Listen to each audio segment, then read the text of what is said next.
High friends, good morning from my home. 3টার সময় ঘুম থেকে উঠেছি, উঠে মোটামুটি ফ্রেশ হয়ে রেডি হয়ে নিয়েছি। Now I am ready for move. আর এখন টাইম 4:10, এক্ষুনি বেরোবো। সৈকতবাবু ফোন করেছিলেন, উনিও রওনা হয়ে গেছেন। এখন আমি রাস্তার ওখানে গিয়ে দাঁড়াবো, তো সৈকতবাবু আসবেন, তারপরে ওনার গাড়িতে করে সোজা এয়ারপোর্ট। সুতরাং হাতে আর মোটেই সময় নেই, এক্ষুনি বেরোতে হবে। এখন আর কথা বলছি না, দেখা হবে গাড়িতে উঠে। So let's move. চলে এসেছি মেন রোডে, এখনও বেশ অন্ধকার। এই দিক দিয়ে যে দেখা যাচ্ছে, সৈকতবাবু এই দিক দিয়ে আসবেন, আর আমরা যাব এই দিকে টুয়ার্ডস কল্যাণী এক্সপ্রেসওয়ে, আর আমার বাড়ি হচ্ছে এই দিকে। So let's wait for the coming of সৈকতবাবু। একটা গাড়ি আসছে, মনে হচ্ছে এটাই সৈকতবাবুর গাড়ি। মনে হচ্ছে সৈকতবাবুর গাড়ি। হ্যাঁ, চলে এসছেন। ওকে,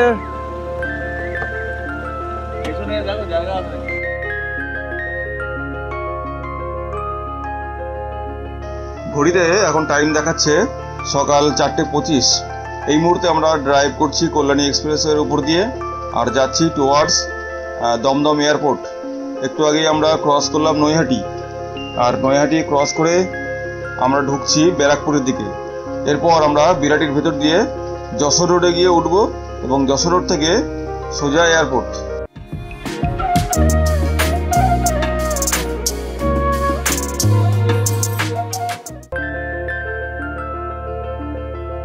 সামনে যশোর রোডে মিশবে,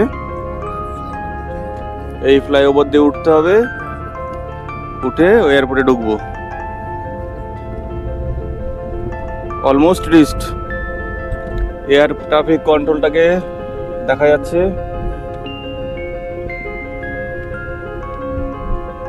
সোজা গিয়ে ফ্লাইওভারটা নামবে হচ্ছে 2.5 নম্বর গেটের কাছে, না?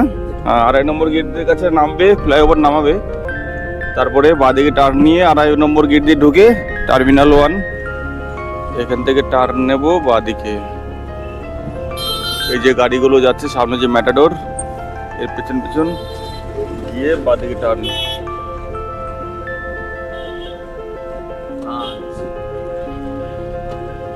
ঢুকে গেলাম 2.5 নম্বর গেট দিয়ে এয়ারপোর্টে। 1 ঘন্টায় পৌঁছে গেলাম বাড়ি থেকে। এই হচ্ছে আমাদের এয়ারপোর্টের রাস্তা। দারুণ লাগছে। সামনে বাদিক করে যেতে হবে, সামনে সানরাইজ হচ্ছে, আর আমরা এয়ারপোর্টে ঢুকছি। অসাধারণ দৃশ্য, অসাধারণ দৃশ্য। সানরাইজ হচ্ছে ওই বিল্ডিং এর উপর দিয়ে। এই গেট থেকে গাড়ি ঢোকার স্লিপ নিতে হবে। স্লিপ নেওয়া হয়ে গেল। স্লিপের ভ্যালিডিটি 10 মিনিট। 10 মিনিটের মধ্যে আমাদের নামিয়ে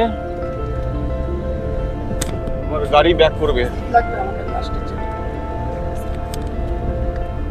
এই গাড়িগুলো যাচ্ছে সামনে, সব এয়ারপোর্টে ড্রপ করে আবার ব্যাক করবে। এগুলো সব OLA.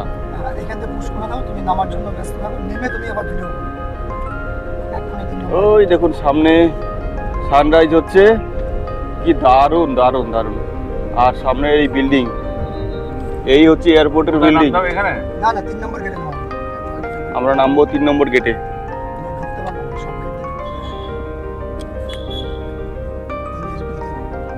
We have reached at airport.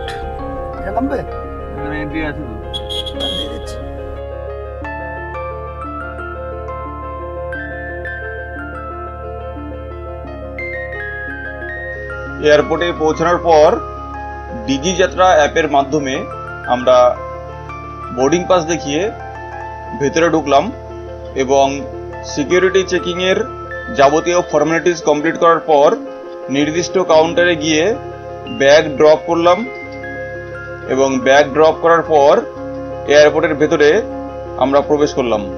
এয়ারপোর্টের ভেতরে প্রচুর দোকান আছে, খাবারের দোকান। সেই খাবারের দোকান থেকে আপনারা চাইলে খাবার কিনে নিতে পারেন। আমরা হালকা কিছু টিফিন করলাম, সকালের ব্রেকফাস্ট। তারপর লবিতে গিয়ে ফ্লাইটের জন্য ওয়েট করতে থাকলাম। এখন টাইম সকাল 6:10। এখনও আমাদের প্রায় 2 ঘন্টা ওয়েট করতে হবে। আর এখন আমরা রয়েছি এয়ারপোর্টের ভেতরে লবিতে। আর লবির ভেতর থেকে বাইরের দৃশ্যটা আপনারা এখন স্ক্রিনে দেখছেন। পার্কিং এরিয়াতে প্লেনগুলো সারি সারিতে দাঁড়িয়ে রয়েছে। আর আমরা এই মুহূর্তে রয়েছি এয়ারপোর্টের ভেতরের লবিতে, ওয়েটিং ফর আওয়ার টাইম। যথাসময়ে ডিসপ্লে বোর্ডে ঘোষণা হলো আমাদের যে ফ্লাইটটি সেটি 18 নম্বর গেটে পার্কিং হবে। স্ক্রিনে এখন আপনারা যে ফ্লাইটটিকে দেখছেন এটি পার্কিং হচ্ছে, 18 নম্বর গেটে পার্কিং হচ্ছে। এটাই হলো আমাদের ফ্লাইট।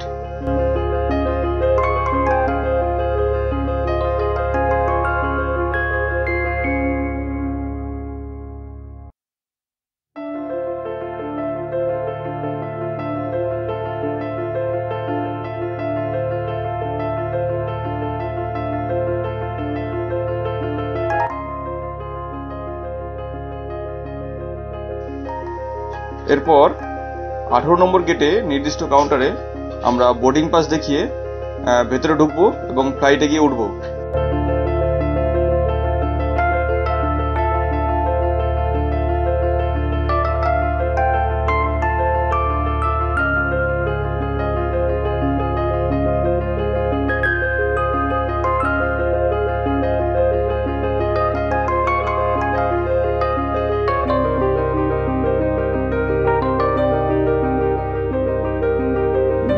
পূর্ব নির্ধারিত নির্দিষ্ট টাইমে আমাদের ফ্লাইটটি ছেড়ে দিল এবং আমরা উড়ে চললাম দিল্লির উদ্দেশ্যে।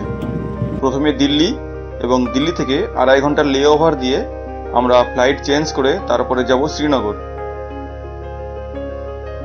শ্রীনগর ঢোকার আগে ফ্লাইটের ভেতর থেকে জানলা দিয়ে বাইরের কিছু অপূর্ব দৃশ্য ক্যামেরা বন্দি করা হয়েছে, সেগুলো আপনারা দেখছেন এখন স্ক্রিনে। অসাধারণ সব দৃশ্য।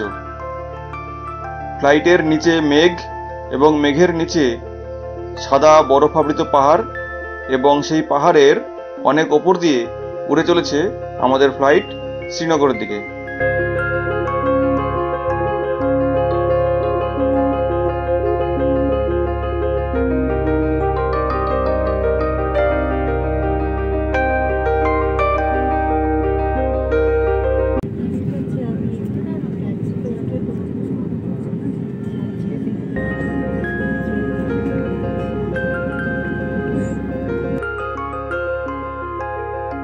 বিকেল 3টে নাগাদ আমরা শ্রীনগর পৌঁছালাম। শ্রীনগর পৌঁছে এয়ারপোর্টে নেমে কনভেয়ার বেল্ট থেকে আমাদের যে লাগেজ ব্যাগ সেটি কালেক্ট করলাম। তারপর এয়ারপোর্ট থেকে বেরিয়ে আমরা চলে গেলাম পার্কিং এরিয়াতে। আমাদের যে ট্যুর এজেন্ট তাদের পাঠানো গাড়ি আমাদের জন্য ওয়েট করছিল, সেই গাড়িতে আমরা উঠলাম এবং পার্কিং এরিয়ার যে পার্কিং চার্জ সেটি পেমেন্ট করার পর আমরা এগিয়ে চললাম হোটেলের দিকে। এখন আমরা যাচ্ছি আমাদের আজকের ডে 1-এর নাইট স্টে যেখানে হবে সেই হোটেলের দিকে শ্রীনগরে। আর শ্রীনগরে আমাদের হোটেলের নাম হলো হোটেল সাহারা।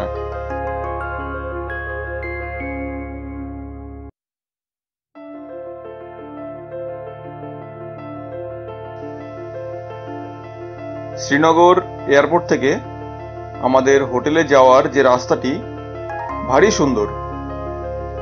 রাস্তার দুই পাশ দিয়ে ঘন সবুজ রঙের গাছের সারি, একদম বাঁধানো ছবির মতো। রিসেন্টলি কাশ্মীরে যে G20 বৈঠক হয়েছিল তার ছবি এখনো পরিষ্কার। মাঝে মাঝেই G20 বৈঠকের অনেক ব্যানার চোখে পড়ছে এবং সেই সঙ্গে রাস্তার দুই ধার দিয়ে মাঝে মাঝেই সশস্ত্র CRPF মোতায়েন রয়েছে, সেটাও দেখা যাচ্ছে। রাস্তার দুই পাশ দিয়ে সাজানো বাড়িঘর, সাজানো গাছপালা, অত্যন্ত মনোমুগ্ধকর এবং বাঁধানো ছবির মতো।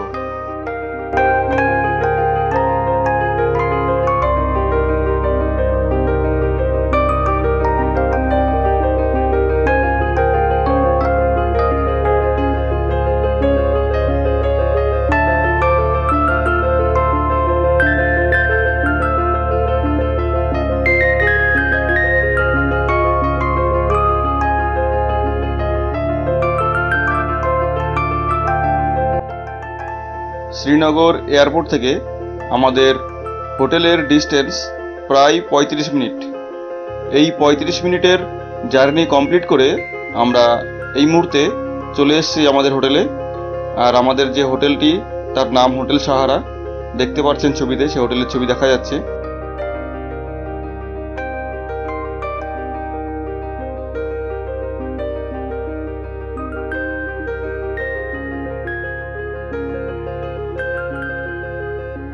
হোটেলে পৌঁছে রিসেপশনে যে সমস্ত পেপার ওয়ার্কের ফর্মালিটিসগুলো থাকে সেগুলো কমপ্লিট করলাম। সেগুলো কমপ্লিট করে নিয়ে এরপর আমরা হোটেলের রুমে চেক ইন করলাম। আমাদের হোটেলের রুম নাম্বার ছিল 304। Good afternoon friends, good afternoon from Srinagar. Ladakh ট্যুরের যে আমাদের আইটিনারি আজকে হচ্ছে তার ডে 1। সকাল থেকে আপনারা দেখলেন কিভাবে আমরা বাড়ি থেকে বেরিয়ে শ্রীনগরে এলাম। ভোর 4টের সময় বাড়ি থেকে বেরিয়েছি, আর এখন টাইম বিকেল 4টে, মানে 12 ঘন্টা। বাড়ি থেকে শ্রীনগর পৌঁছাতে আমাদের সময় লাগলো 12 ঘন্টা। সকাল 8টা 15তে দমদমে আমাদের ফ্লাইট ছিল। 8টা 15তে ফ্লাইটে উঠে আমরা দিল্লিতে পৌঁছেছি 10টা 45-এ, এবং দিল্লি থেকে 12টা 45-এ আমাদের সেকেন্ড ফ্লাইট টু শ্রীনগর সেই ফ্লাইট ছিল। সেই ফ্লাইট ধরে আমরা শ্রীনগরে পৌঁছেছি, এবং শ্রীনগরে যখন পৌঁছেছি তখন প্রায় 3টে। ফ্লাইটটা একটু লেট ছিল, এবং শ্রীনগরে পৌঁছানোর পরে ওখানে আমাদের যে এজেন্সির যে গাড়ি, সেই গাড়ি আমাদের পিক আপ করে হোটেলে নিয়ে এসছে। আর যে হোটেলে আমরা রয়েছি সেই হোটেলটার নাম হচ্ছে হোটেল সাহারা। এখন আপনারা স্ক্রিনে যে বিল্ডিংটা দেখতে পাচ্ছেন সেই বিল্ডিংটাই হচ্ছে হোটেল সাহারা। যে হোটেলে আমরা রয়েছি সেই হোটেলটার একটা বাইরে থেকে যে ছবিটা সেটা আপনাদেরকে এখন দেখাবো, সেটা দেখে নিন।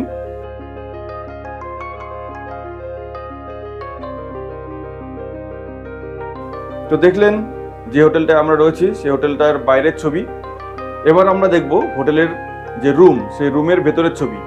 তাহলে মোটামুটি একটা আইডিয়া আপনারা করতে পারবেন যে কী ধরনের হোটেলে আমরা আছি এবং সেই হোটেলের কন্ডিশন কেমন, তারও একটা সংক্ষিপ্ত রিভিউ আমি আপনাদেরকে দেব। এই হচ্ছে আমাদের রুম দিয়ে ঢুকেই এইখানে একটা জানলা দেখতে পাচ্ছি, বড় জানলা, কাচের জানলার ট্রান্সপারেন্ট কাচ দিয়ে ওপারে আরেকটা বিল্ডিং, ওটাও একটা হোটেল। আর ওই পাশে অনেক দূরে একটা পাহাড় দেখা যাচ্ছে। সুতরাং হোটেলের রুম থেকে লুকসটা বেশ সুন্দর, ওপেন এবং খোলামেলা। এখানে একটা টিভি আছে, যদিও টিভি দেখার সময় হবে কিনা জানি না। টিভি, এইখানে সোফা সেট, টেবিল, জিনিসপত্র, লাগেজ অলরেডি ছড়িয়ে ছিটিয়ে একাকার হয়ে গেছে। এই দুটো আমার লাগেজ, আর এগুলো সৈকতবাবুর লাগেজ। এখানে একটা ওয়ার্ড্রব আছে, এটা বাথরুম, আর এই হচ্ছে আমাদের বেড। এখানে ফ্যান, প্রয়োজনে ফ্যান চালাবো, তবে মনে হচ্ছে ফ্যান চালাতে হবে, বেশ গরম লাগছে।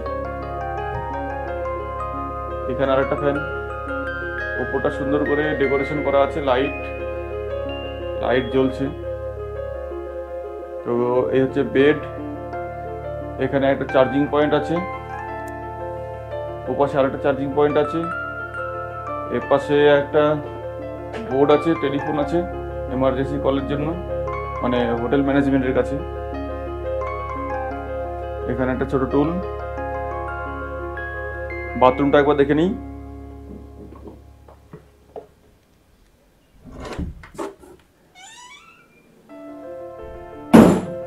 এই হচ্ছে বাথরুম। এখানে একটা বেসিন, কমোড, অনেকগুলো ট্যাপ। তো এই হলো আমাদের বাথরুমের ছবি। আটকে দিয়ে আপাতত।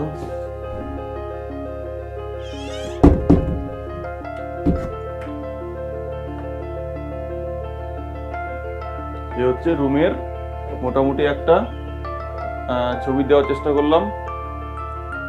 রুমটাও মোটামুটি ভালো, যে খুব একটা আহামরি তা নয়, অ্যাভারেজ। যদি রেটিং করতে হয় 5-এ 3 দেওয়া যায়। তো দেখলেন হোটেলের রুমটা, যে খুব যে একটা হাই ফাই ভালো রুম তা নয়, প্যাকেজ ট্যুরের রুম, বুঝতে পারছেন কেমন হওয়া উচিত। তবে যেরকম হওয়া উচিত তার থেকে কমা। আমরা যেরকম এক্সপেক্ট করেছিলাম ততটা ভালো নয়, মোটামুটি ভালো, মাঝামাঝি, খুব হাইফাই হোটেল নয়, আবার একেবারে বিলো স্ট্যান্ডার্ড নয়, মোটামুটি একটা মাঝামাঝি স্ট্যান্ডার্ডের হোটেল, মোটামুটি ঠিক আছে। লাদাখ ট্যুরের ডে 1-এর ফার্স্ট এপিসোডের যে ভিডিও সেটা আপনারা দেখলেন। এই ভিডিওতে আমি আপনাদেরকে দেখালাম আমরা কলকাতা থেকে শ্রীনগর পর্যন্ত কিভাবে এলাম, কত সময় লাগলো। তো আশা করি ভিডিওটি আপনাদের ভালো লাগলো, ইনফরমেটিভ হবে আপনাদের কাছে আশা করি, এবং কাজের হবে। তো এর পরের এপিসোডের ভিডিওগুলো খুব তাড়াতাড়ি আমার চ্যানেলে আমি দিয়ে দেবো, সেগুলো আপনারা পেয়ে যাবেন। তো আপনাদের কাছে অনুরোধ রইল চ্যানেলটিকে সাবস্ক্রাইব করে রাখবেন, ফলে পরবর্তী ভিডিওগুলো খুব তাড়াতাড়ি আপনারা পেয়ে যাবেন, নোটিফিকেশান পেয়ে যাবেন।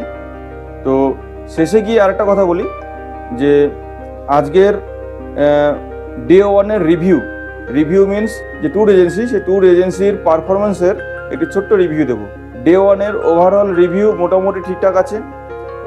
এয়ারপোর্ট থেকে পিক আপ, হোটেলের ড্রপ, খাওয়ার কোয়ালিটি মোটামুটি ঠিক আছে, কিন্তু হোটেলের কোয়ালিটি খুব একটা ভালো হয়নি। যে সোল অফ ট্রিপ পল দা ওনার যে রিভিউ, সেই রিভিউ অনুসারে, ওনার যে রেটিং, সেই রেটিং অনুসারে হোটেলের কোয়ালিটি খুব একটা ভালো হয়নি। হোটেলের বাথরুমে জল নেই, মাঝে মাঝেই কারেন্ট চলে যাচ্ছে, ইলেকট্রিক চলে যাচ্ছে, পাওয়ার অফ হয়ে যাচ্ছে, সাবস্টিটিউট পাওয়ার ব্যাকের কোনো অপশান নেই, ফলে মোবাইল চার্জিং, ক্যামেরার ব্যাটারি চার্জিং, ল্যাপটপ চার্জিং, এই সমস্ত চার্জিংয়ের সমস্যা হচ্ছে, ইলেকট্রিসিটির সমস্যা হচ্ছে, জলের সমস্যা আছে, জলটা ঠিকঠাক আসছে না। যখন আমরা রিফ্রেশমেন্টের জন্য যাচ্ছি বাথরুমে, গিয়ে জল পাচ্ছি না, বারবার ওদেরকে কল করা হচ্ছে, ওরা বলছে দেখছি দেখছি দেখছি, কিন্তু আদতে দেখা আর হচ্ছে না। সুতরাং ওভারঅল রিভিউ ভালো হলেও হোটেল এবং হোটেলের সার্ভিসের যে রিভিউ সেটা কিন্তু ভালো নয়, মোটামুটি সেটা বিলো অ্যাভারেজ। হোটেলের রুমের কোয়ালিটি ভালো, বাট সার্ভিসটা ভালো না। অবশ্য অন্যান্য রুমে সেটা হচ্ছে কিনা জানি না, আমাদের রুমে সেই প্রবলেমটা কিনা সেটা একটু খোঁজ নিয়ে দেখতে হবে, সেটাও আরও অন্যান্যদের সাথে আলোচনা করলে বোঝা যাবে। তো আমাদের যে হোটেলের যে সার্ভিস সেটা কিন্তু আমরা ভালো পেলাম না, এটা কিন্তু আমাদের একটা আফসোস থেকে গেল যে পলদার সঙ্গে পলদার যে উৎপলদার যে রেটিং, সেই রেটিংয়ের সাথে ম্যাচিং করলো না। তো যাই হোক, মোটামুটি এই গেল আজকের ডে 1-এর ফার্স্ট এপিসোডের ভিডিও। এর পরের এপিসোডের ভিডিওতে আপনারা দেখতে পাবেন আমরা ডাল লেকে যাব, সেই ডাল লেকে বোটিং করব, মানে শিকারাতে চড়বো, সেই ভিডিও আপনারা দেখবেন। ততক্ষণে সকলে ভালো থাকবেন, বাই বাই।